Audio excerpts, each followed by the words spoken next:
menyampaikan. Dan begini deh, kalau sekarang itu kami mengajak pada semuanya untuk melihat, ya kan? Kami mengajak pada semuanya yang memiliki tanggung jawab terhadap pengembangan dan kedisiplinan anak-anak Indonesia. Kami mengajak untuk datang ke tempat mereka belajar. Itu cara yang terbaik, karena kalau menilai dari jauh dan katanya itu tidak akan pernah selesai.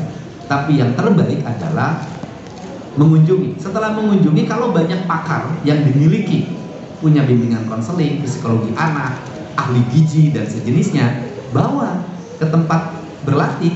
Jadilah mereka menjadi bagian dari kesempurnaan pendidikan yang kami lakukan.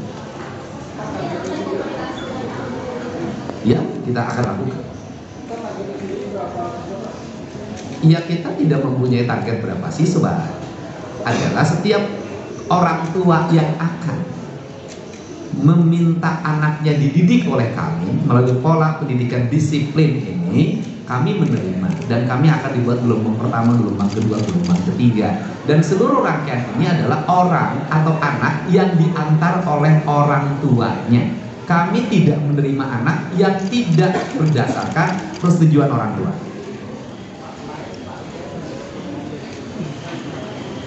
Ya, kalau saya merasa bersyukur dan berterima kasih, dan tentunya jangan dulu menjadi program nasional, uji dulu kompetensinya, sukses atau tidak.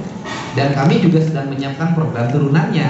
Setelah nanti dari komplek pelatihan militer ini, mereka nanti akan masuk ke sekolah khusus yang disiapkan di setiap kabupaten kota, yang mereka sekolahnya seperti anak-anak berbakat. Jadi mereka sekolah khusus sepak bola saya dulu punya, nanti mereka masuk dalam sebuah komplek barak.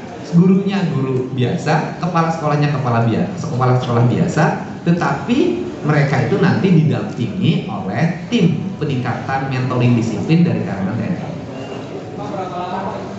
Target yang sekarang 28 hari. 28 hari, setelah itu naikkan kelas. Kan nanti bulan Juni kenaikan kelas. Kalau kenaikan kelas, mereka kembali ke orang tuanya karena sudah waktunya libur.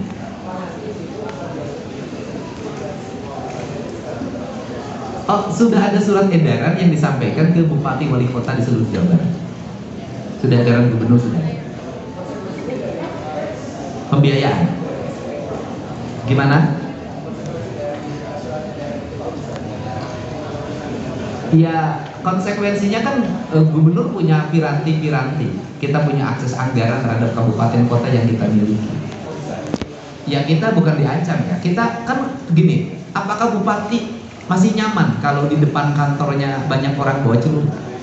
Kan nanti mereka yang merasakan, gitu loh. Apakah bupati tidaknya masih nyaman kalau setiap minggu ada yang masuk rumah sakit yang harus dibiayai karena ditusuk, karena dilempar pakai batu? Setelah ini akan keluar kebijakan terkait. Ya. Tidak ada kebijakan vasektomi. Tidak ada kebijakan itu. Bisa dilihat di media sosial saya. Media sosial saya adalah pada penerima bantuan yang anaknya banyak diharapkan berkeluarga berencana. Dan berkeluarga berencana itu kalau bisa walaupun laki-laki, dan tidak vasektomi saja, kan ada yang lain, ada pengaman.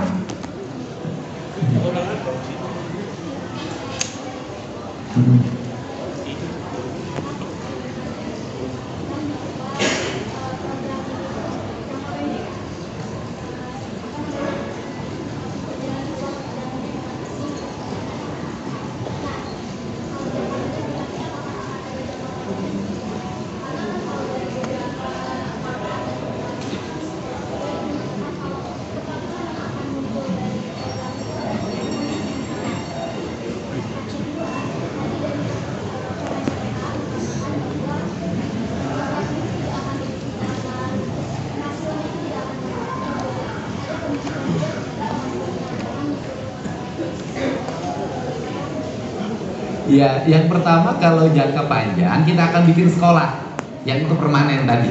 Sekolah, dan di sekolah itu anak sudah akan dibikin kejuruan. Dia pengen jadi apa? Pengen jadi tentara, polisi, pengusaha, kemudian seniman. Kita buat olahragawan, kita akan buat.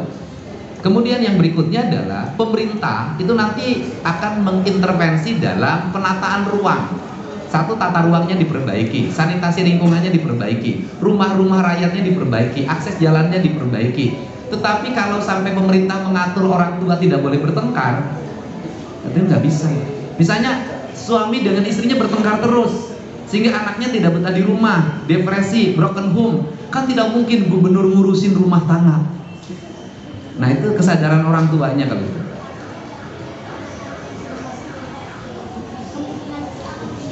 Sekolah, iya, dipindahkan ke sekolah yang sekolah itu diperuntukkan untuk minat dan bakat.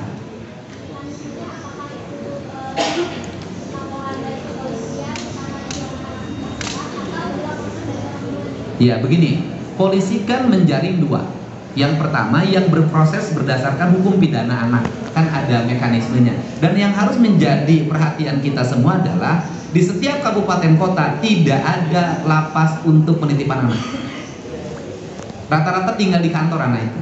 Nah, ketika tinggal di kantor anak itu bagaimana? Kan ini harus ada solusi, gitu.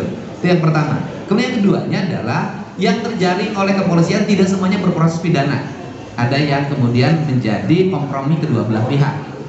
Nah, ketika kompromi kedua belah pihak ini, polisi mengembalikan pada orang tua. Orang tuanya tidak sanggup lagi, ya biar orang tuanya yang meminta kami untuk melakukan pendidikan khusus. Iya, itu rata-rata anak yang dijaring di kami adalah setelah kepolisian tidak lagi menangani dari sisi aspek pidana anaknya.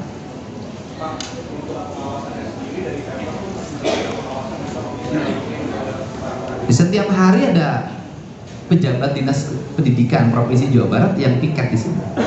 Ada dokter di situ, ada psikolog di situ, ada guru ngaji di situ.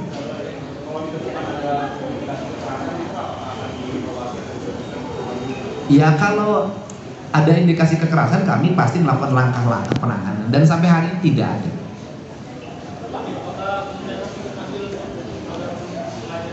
Siapa? Oh, kami mengundang, nanti ada bimbingan untuk anak-anak agar memahami hak asasi manusia, mana hak dan mana kewajiban sebagai warga negara. Kami sudah meminta berkunjung Pak Menteri. Nanti kan ada Pak Kanwil akan menjadi mitra kami. Nanti ada pengajar dari Kanwil untuk mengajar tentang hak asasi manusia.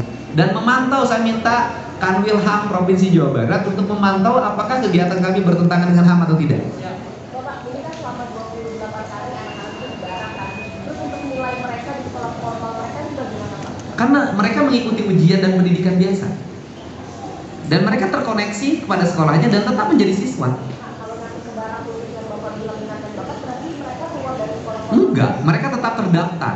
Itu pernah saya lakukan ketika dulu saya bikin klub sepak bola, namanya Asad Jaya Perkasa. Statusnya tetap di sekolahnya masing-masing, tetapi belajarnya di situ. Nanti kepala sekolah, gurunya sering memonitor. Kan ada sekolah bisa jarak jauh.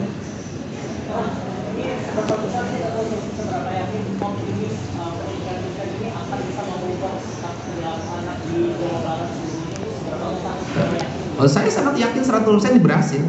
Dan kita kan lebih baik punya keyakinan dan melaksanakan daripada melakukan pembiaran.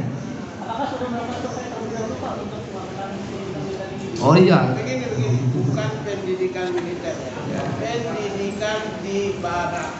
Ya. Tolong jangan. Iya. Bukan pendidikan militer, tapi pendidikan di barak. Oke? Jangan sampai nulis judulnya pendidikan militer nih, nggak boleh, ya. Dan sebenarnya juga sekarang tidak barak militer juga. Kalau Dodik itu kan sudah bukan barak militer, itu baraknya sipil juga, cuman pelatihnya dari militer. Nah, kemudian seberapa yakin? Ya yakin, kan tidak mungkin saya lakukan kalau saya tidak meyakini. Berdasarkan apa keyakinannya? Ya saya kan selama ini melakukan riset, keliling, memahami, kemudian menangani. Saya menangani anak yang berperilaku khusus sudah banyak secara pribadi saya. Dan saya ceraskan ya, tidak mudah. Saya pernah dulu nitip di pesantren Cireok. Itu ada anak yang nyuri terus, kemudian dimasukkan pesantrennya udah dijagain, dia lari ke atas lewat gentingnya dibongkar, loncat lewat pagar. Kadang-kadang anak itu sudah punya perilaku yang sangat luar biasa. Anak SD kelas 5. Jadi tidak mudah untuk itu, untuk menyelesaikan problem ini. Satu, menangani secara bersama. Oke ya.